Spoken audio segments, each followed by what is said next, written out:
why it exists, so on and so forth. But I think today, what I want you to kind of do, key takeaways, not so much about technical stuff. I think that there is by the way, we're sponsoring the Builder Workshop right now in room 101, I think it's called. So if you're a very technical person, you want to learn how to build, the amazing next, big thing on DeFi or gaming, that's where you should go. But this one is hopefully for the 99% of you who didn't raise your hands, say, I would like to learn about Web3 and I am also hungry. So yes, I will kind of get to it. All right. Cool. So as introduced, my name is Taka, Japanese, and I lead marketing at Arbitrum Foundation. And today, I want to talk to you about Arbitrum. Now, I'll try to kind of get to so what does this all mean? I will throw you some numbers and everything, but I'll kind of bring your attention to what you should really care about.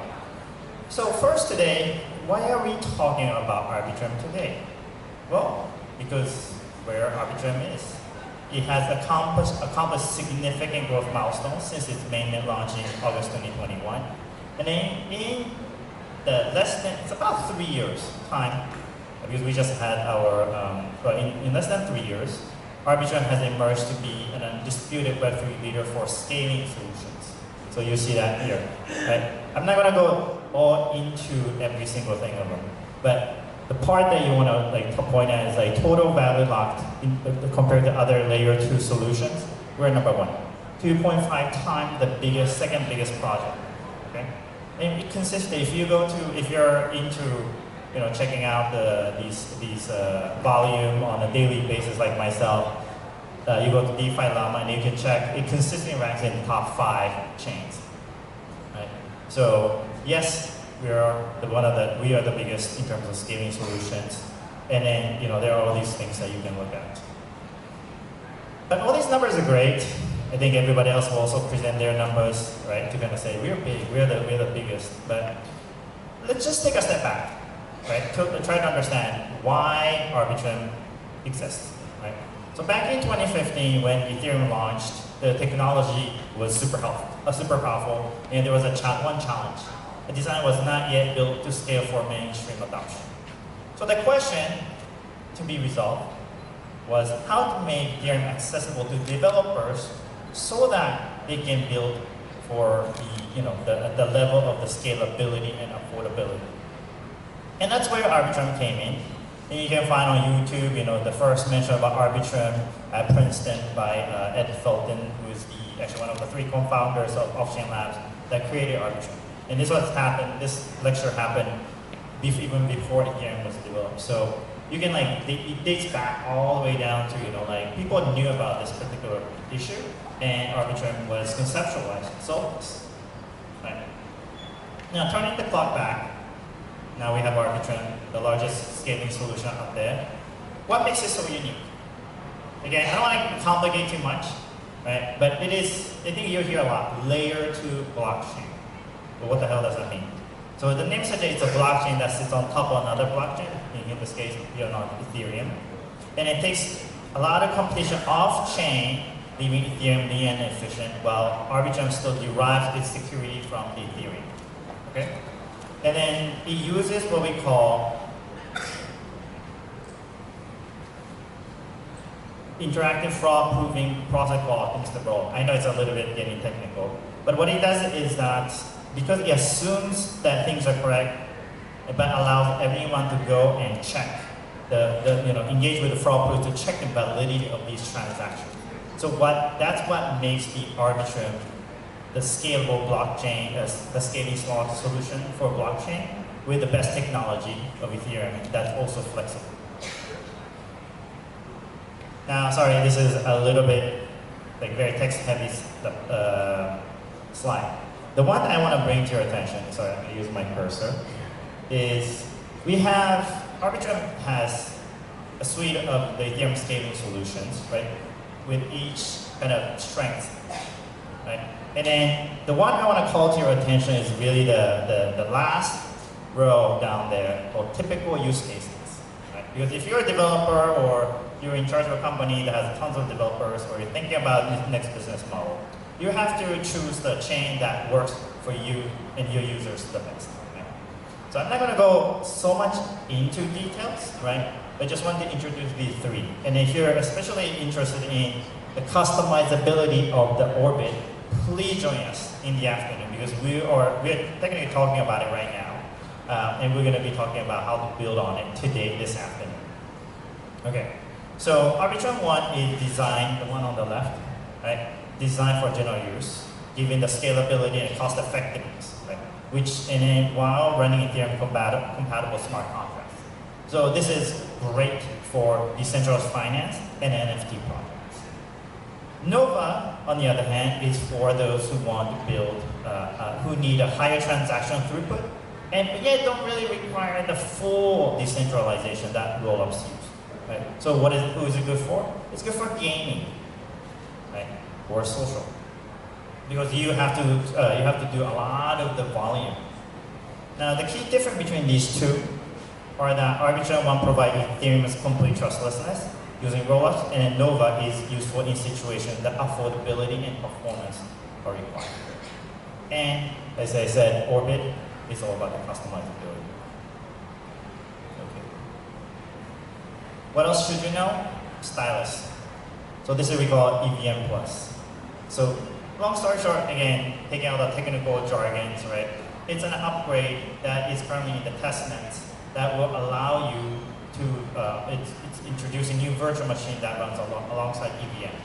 And it will help you program in languages like Rust, C++, which I think more familiar, Web 2 programmers are familiar. And we think it's going to be a game changer, because it will definitely onboard a larger addressable size of the developers, and it will activate new use cases. Right? Okay, I think I'm going to skip this slide. It might be a little bit technical. So, what does it mean for you, right? Before I go in, Arbitrum is very community governed. So we have what we call the Arbitrum Decentralized Autonomous Organization, or DAO, that was established in March 2023.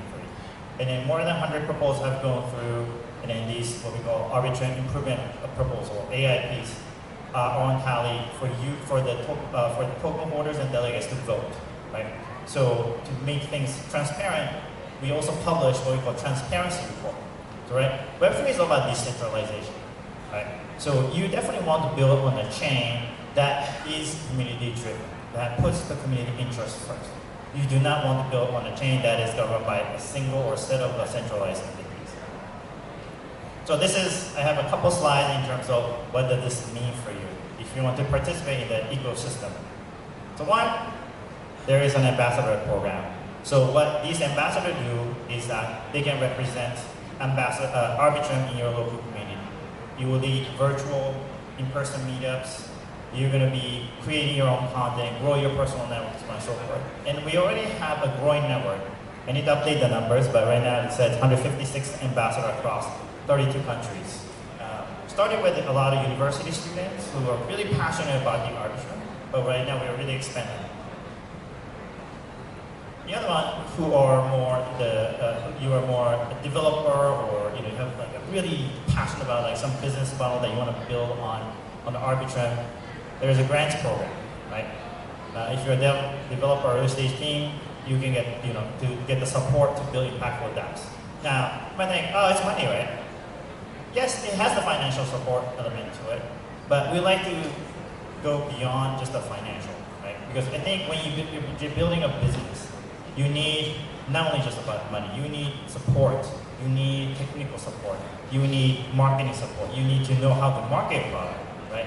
In Web3, so on and so forth. So that is the kind of the help that you're going to get, the grants program. Again, if you're Web3, really familiar with Web3, these are the marketing campaign that's happening right now. Especially the Arbitrum market, if you're into games, we are on a weekly basis, we're doing an 8-week on-chain gameathon right now to highlight the most innovative game experiences in Web3 built on Arbitrum.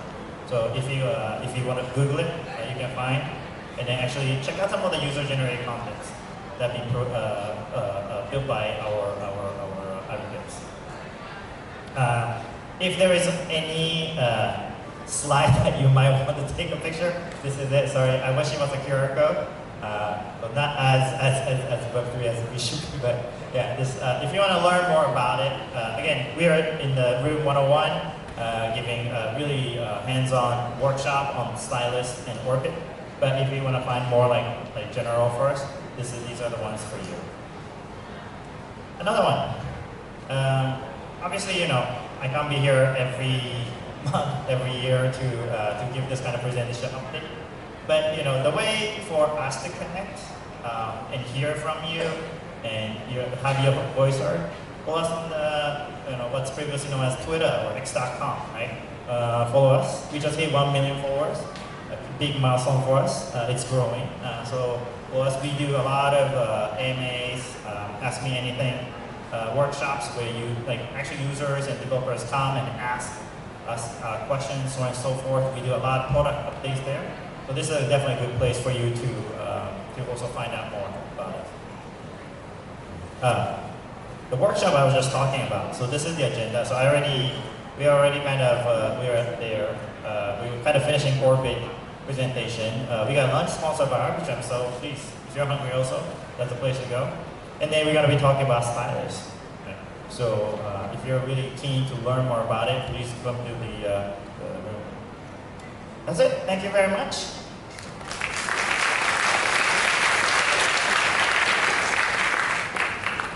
Vâng, xin cảm ơn những chia sẻ của đại diện đến từ Arbitrum, ông Takamasa Miyake.